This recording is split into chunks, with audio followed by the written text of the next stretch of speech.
বাড়িয়ে তোলে শিকারের আনন্দ। হ্যাঁ ভাই হয়। তাহলে আজ পুরস্কারে কি থাকছে? প্রিন্সেস চুনের দারুণ এক বোতল ওয়াইন। বাহ। হ্যাঁ ইয়ান শুন, আজ তোমার বন্ধু ইউএ আসেনি কেন? ও তো সবসময় এমন। হ্যাঁ, তাহলে ওর জন্য আর অপেক্ষা কেন? চলো।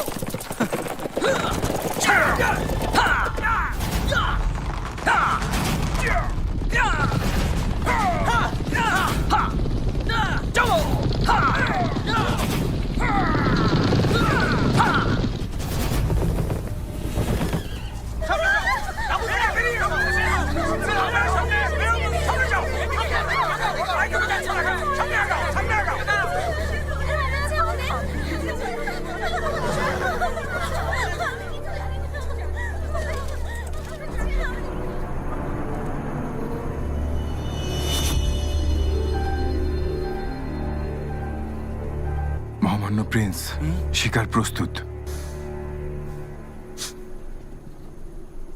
তবে শুরু হোক।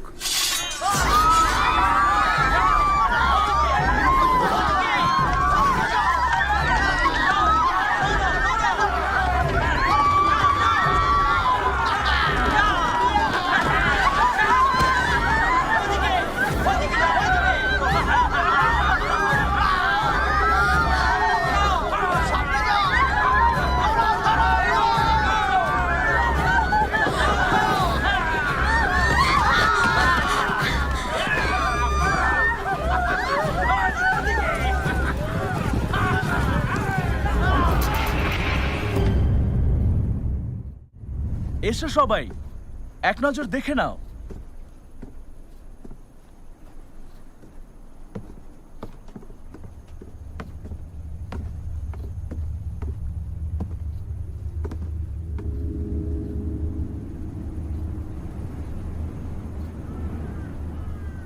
ইউএন হুয়াই, তুমি এই মেয়েগুলোকে এখানে কেন নিয়ে এসেছো? কি মনে হয় তোমার আজ কোনো সাধারণ শিকার হতে যাচ্ছে? আজ আমরা নেকড়ে আর মেয়েদের একসাথে শিকার করব। ওদের কাপড়ে কি আমাদের নাম লেখা? ঠিক ধরেছ, এটাই খেলার আসল আকর্ষণ। সবার সমান তীর থাকবে, একজন অন্যজনের দাসীদের মারবে আর নিজের দাসীদের বাঁচাবে। বাঁশি বাজলেই সাথে সাথে খেলা শেষ হবে। যার দাসী বেশি থাকবে সেই বিজয়ী। কি নিষ্ঠুর একটা খেলা! এর মানে হচ্ছে নিজের দাসীদের রক্ষা করো, অসহায়দের হত্যা করার চেয়ে এটাই ভালো। আরে এখানেই তো মজা। কখন শুরু হবে? হ্যাঁ যদি আমাদের ভিডিও আপনার ভালো লাগে তাহলে অবশ্যই লাইক কমেন্ট শেয়ার করে চ্যানেলটি সাবস্ক্রাইব করে দিবেন আরো ভিডিও দেখার জন্য। হ্যাঁ, খেলাটা দারুণ। ভাই শিফেং একদম ঠিক বলেছে।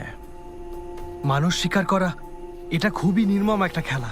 এমন জঘন্য খেলা আমি খেলবো না। সঙ্গের সাথে আমিও একমত। চলো অন্য কিছু খেলা যাক।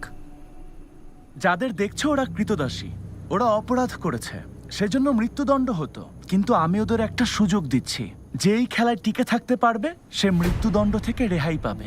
ভাই ইয়ানশুন, উত্তরিয়ানের ডিংবেইহ লড়াই করে খেতাব আর পদক জিতেছে, ঘোড়ার পিঠে চড়ে মহান নেকড়ে ব্লেডও অর্জন করেছে। এই কথা সবাই জানে। ভাই ইয়ানশুন, তুমি হচ্ছ তারই ছেলে। পুরনো একটা কথা আছে, বাঘের ঘরে কুকুর হয় না। তুমি কি তাহলে বাবার সম্মান নষ্ট করবে? আমাদের পরিবারে সে অস্ত্র ব্যবহার করা হয় দস্যুদের শিরোচ্ছেদ করতে আর বিশ্বাসঘাতকদের শাস্তি দেওয়ার জন্য। অসহায় নারীদের মারতে ব্যবহার করা হয় না। তাই এই খেলা খেলতে পারি না। কেন সময় নষ্ট করছো? ইয়ানশুন না খেললে আমরা ওর নামে দাসীদের হত্যা করে এই খেলায় জয়ী হব। এত কথার কি আছে? খেলা শুরু করো, নেকড়েগুলোকে ছেড়ে দাও। আর একটু অপেক্ষা করি। ইউএ এখন আসেনি। ইউএনইউ এখন অন্য কোনো বিশেষ জরুরি কাজে ব্যস্ত আছে।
ফিরেছেন মাই লর্ড? এখন ভোর হয়ে গেছে, কখন থেকে অপেক্ষায় আছি। ঠান্ডা পছন্দ না সেটা জানি, তাই আপনার বিছানা গরম করে রেখেছি।